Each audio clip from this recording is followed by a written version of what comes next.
Okay, so the place where I'm recording right now, it's absolutely dangerous because the phone could fall anytime and it would probably break. I put it on the ventilator, but fuck all of that.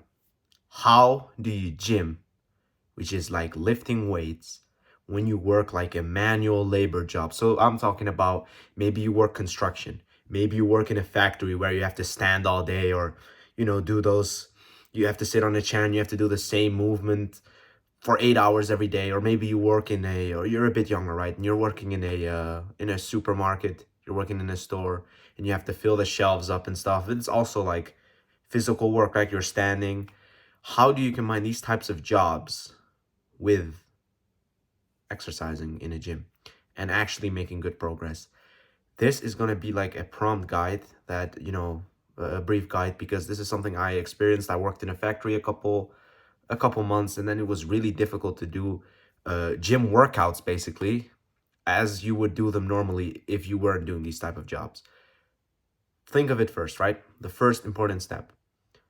What is manual labor? Those type of jobs. Are you doing heavy work every single time that you do it? Or is it more that you're doing, not quite physically demanding jobs, but you're doing it a lot? There's a lot of volume. So is it high intensity or high volume? If it's both, I don't necessarily think you need to go to the gym. Maybe you're like in a mine working on charcoal and stuff. You're probably developing enough muscles as it is. But if your work is high intensity, which means you're working heavy loads, so you have to like, how do I explain this? So you have to pick up heavy shit all the time, and you do it a couple times a day. Maybe you have to lift 100 kilos 10 times a day, and that's your work. So it's quite physically demanding, right? On the other hand, you could have high volume work. So it's not really heavy what you do. You have to pick up maybe a pallet, or you have to, carry a box or something. It's not that heavy, but because you do it so many times a day, it becomes quite straining. The two types.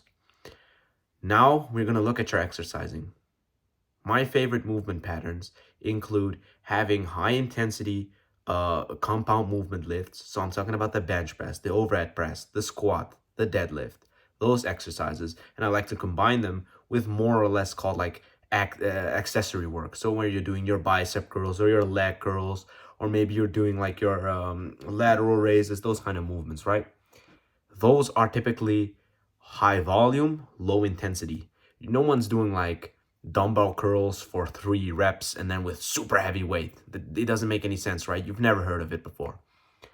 You're going to look at the type of job that you're doing. So for this example, I worked in a factory. It wasn't very high intensity, but the volume was very high. I had to do the same things, and it was a little bit heavy, but I had to do it the entire day for 8 hours. So what would happen when I come home? You would be quite strained. You had no energy. So this was the mistake that I was making. I had no energy to do like high volume workouts. When I thought of it, like I had to do like 3 times dumbbell curls, 3 sets of leg curls, 3 sets of lateral raises, 4 sets of barbell bent over rows. It's not the kind of things that you're looking forward to. So particularly what I changed is when I had to do high volume work at, my job, I would combine it by only doing like high intensity workouts in the gym, and then, doing low volume. So I would go in, I would deadlift 3 times, 3 sets of deadlifts. Then I would do, a little bit of accessory work. I would do the most important ones, which is like my hamstrings and my thighs and stuff.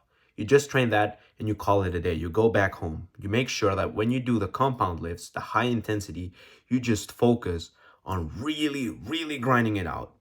The volume was already high. Now you just need intensity. Now you just need to grind out those heavy reps. You should be able to do it. And that is how I would tackle this. If you have a high intensity job with low volume, I wouldn't go to the gym and do high intensity. Instead, you do the different one. You just train high volume. It's not really heavy weights for you, but you just manage to do like 15 reps, 20 reps, 10 reps, and then do a couple of sets of those. So that's how you want to program your exercising when you do jobs. Look at if your job is high intensity or high volume, and then do the opposite one when you go to exercise. High intensity job, high volume exercise. High volume job, high intensity exercising. That's how you want to tackle it. So again, look at the type that your job is, and then do the opposite one when you go to exercise. My name is Deenie. I will also hope to release a full guide written, which you will be able to get for free, where I explain in detail how you should, tackle this. Again, I will give you like some sample diet plans, and I will give you a couple workout plans that you can work with. I want to help improve your life one level at a time. I'll see you next time. Goodbye.